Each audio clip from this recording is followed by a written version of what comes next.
Hey, what's up? Today I wanted to make a video to test and compare DALL-E 3 with OpenDALL-E version 1.1 to see how they currently differ. And so to do that, I'm going to perform three tests. The first test is going to be a photorealistic image. The second test is going to be a vector image. And then the third test is going to be a text image. And so if you're looking for an alternative to DALL-E 3, or if you're considering something free and open source, maybe free and open source models, then this could be for you. So let's go right in.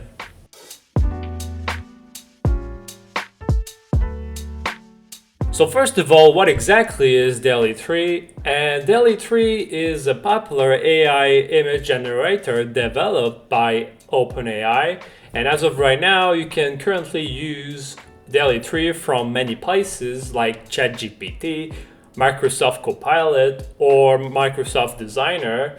And depending on the service that you're using, you might need to pay a monthly subscription and or give away your privacy because you have to give away your prompt. And so since it's using a server online, then that's what you have to do. And that's usually what happens when you use such online services. And so for the purpose of these tests, I'm going to be using Microsoft Designer because underneath this software and this web app here, it's actually using DALL-E 3.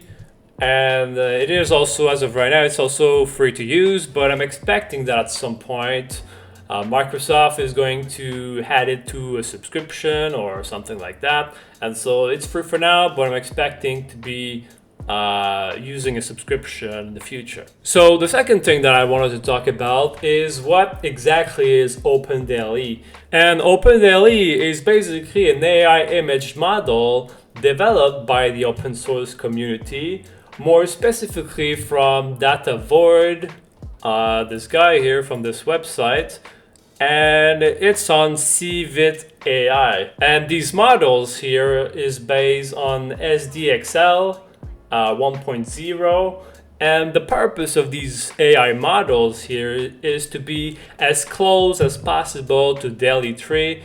And so the idea here is that it's able to do ultra high fidelity image. And so because of that, that's exactly why I wanted to compare these models with DALL-E 3, because in the past I've been using DALL-E 3 quite a much, so I wanted to compare how they actually differ. So to use OpenDALL-E, you actually have to download the models, and as of right now, it's the version 1.1. And so what you have to do here is download the models here, and then you have to use a software like Automatic 1111 that allows you to generate these AI images using your own GPU on your own computer. And so that means that to run these AI models, you actually need a decent computer because it's actually going to use your own hardware.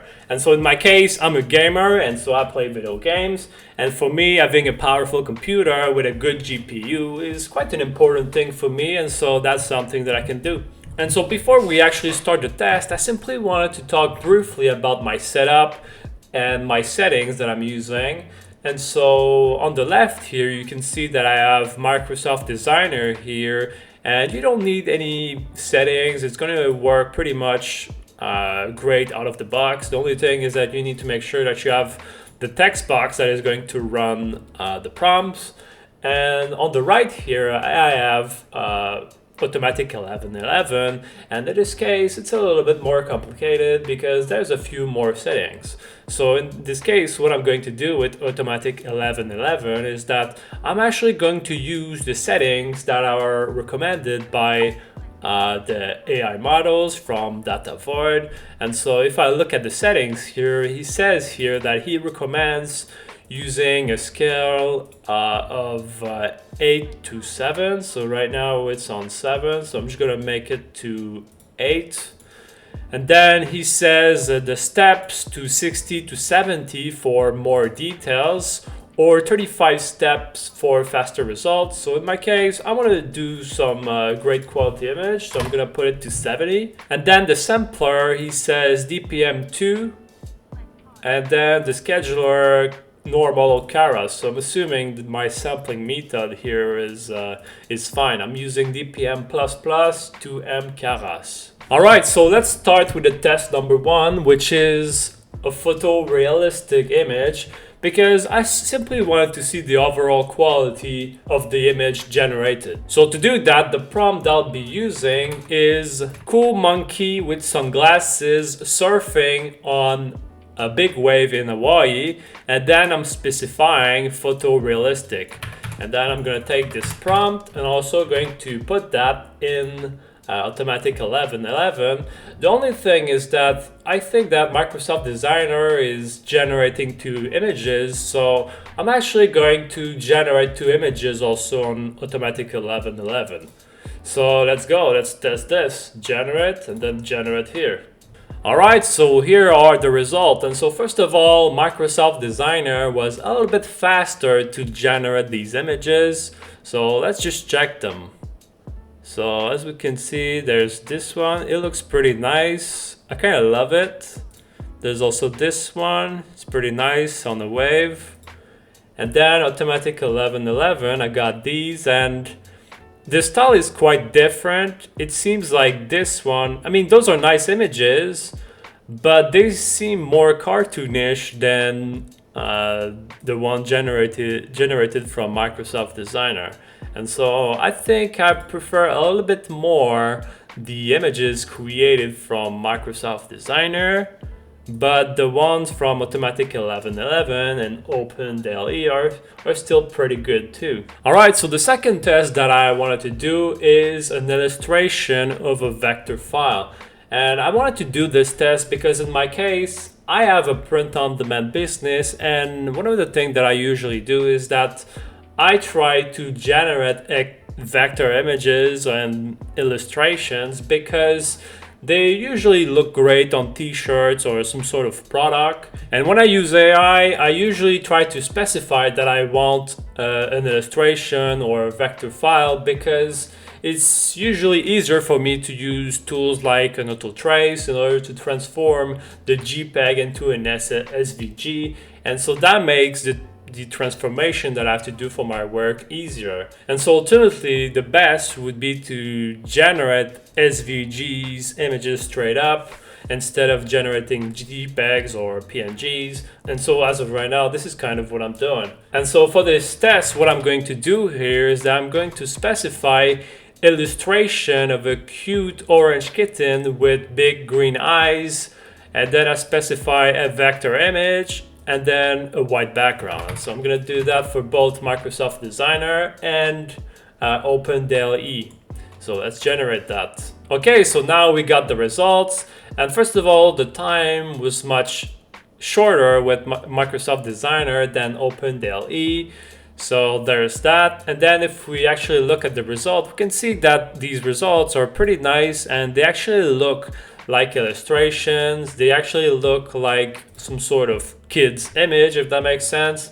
Well, if we look at these, yes, it was trying to generate some illustration, and we can see it has some sort of cartoon, but it's not exactly an illustration. Like, it's still quite photorealistic. Those are nice images, but it's quite more photorealistic than the other one. So to be completely honest, that's kind of something that I expected, because if we look at the OpenDALL-E models from Civit AI, I think the goal of this AI models is to be quite similar, yes, to DALL-E 3, but with an accuracy for ultra high fidelity image generation. So I think this model here is probably better for photorealistic images. And if you look at the examples, those are all photorealistic image. I mean, this one maybe not that much, but you see the results are quite good, but I think Microsoft Designer is probably better here for my needs actually. Okay, so that brings us to test number 3, and the test number 3 is basically an image with some text. And so in my case, it's relevant for me to create images with a bunch of text because, You see, it's quite common for example, a t-shirt design to have some sort of text or funny joke on it. And so I need to make sure that the AI is actually understanding the text and that it's able to generate the text properly. So to do that, what I'm going to use here, the prompt that I'm going to use is keep calm and reboot for the AI revolution with a crown on top with a black text and also white background. So I'm gonna do that in both cases, and then I'm going to generate the text. All right, so I just generated the results here, and again, Microsoft Designer was a little bit faster than OpenDALL-E. And if we actually look at the result, we can see that the text tried to make it work, and there's still a bunch of mistakes, but you see, like, that's where we are right now with AI. It's able to do some text, but it's not completely able to do everything without any mistakes. And so what I would do here is that I would probably like try to modify the image a little bit in order to fix the spelling mistakes. And we can see that this one has also some sort of mistakes.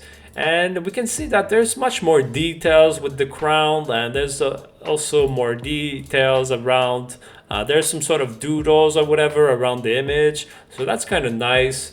And if we look at this one here on the right, we can see that the text also is not so good. And I mean, yes, keep calm and reboot.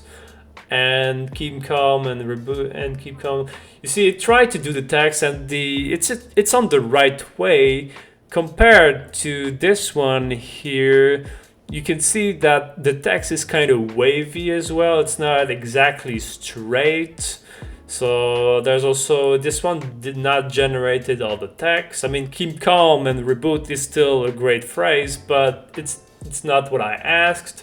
And this one here doesn't have any mistake of a revolution, but it didn't do the whole sentence that I asked. So it's kind of trying to make it right, but it's not exactly right. And it also has less details, less doodles. It's much more simplistic.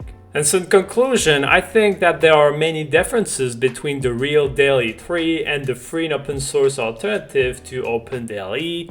I think that overall, DALL-E 3 seems to be more versatile in the way that you can generate many illustrations, you can generate better photorealistic images, and oftentimes the image seems to be more detailed as well.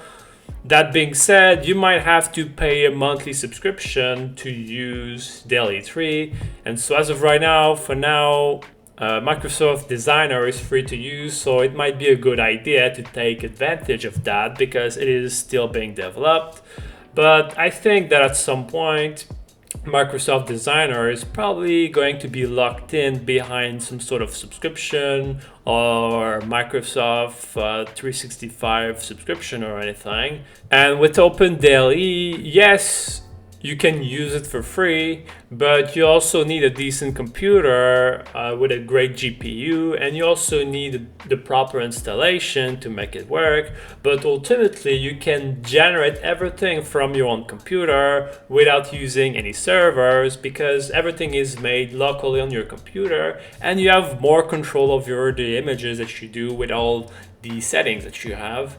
But another thing is that it also takes more time to generate, so maybe you can play with the settings as well to make sure that maybe you want it to go faster or something. And so in my case, that's not really an issue because I'm a PC gamer and I also studied computer science, and so for me, having a powerful computer is quite an important thing for me. Another thing to keep in mind is that DALL-E 3 will surely receive a bunch of updates in the future because OpenAI is actively working and improving it. While with OpenDALL-E, it actually depends on the creator of the AI models. And so this guy that created this OpenDALL-E, it's probably a side project that he's doing in his free time or something. And so usually future updates are never assured when it's coming from the free and open source community. And so that can be a problem, but you can always choose your own models from other creator or whatever. So in this case, I chose OpenDALL-E from this creator, but there are so many models that you can choose from the free and open source AI community. And so if you're going to use OpenDALL-E, make sure that you give a like on the creators page, or that you contribute to the project in any way, because he's probably doing this in his free time. And so personally, I think that it's still great work that he's doing, and so big thumbs up. And so that's pretty much it for this video, and I hope that this video was helpful to you. And if this video was valuable to you, you could consider liking this video and subscribing to my channel. And if you have any thoughts or comments, you can leave them below, because I will answer anything, and your thoughts and comment could also be valuable to other people. So that's it for this video, okay? Peace.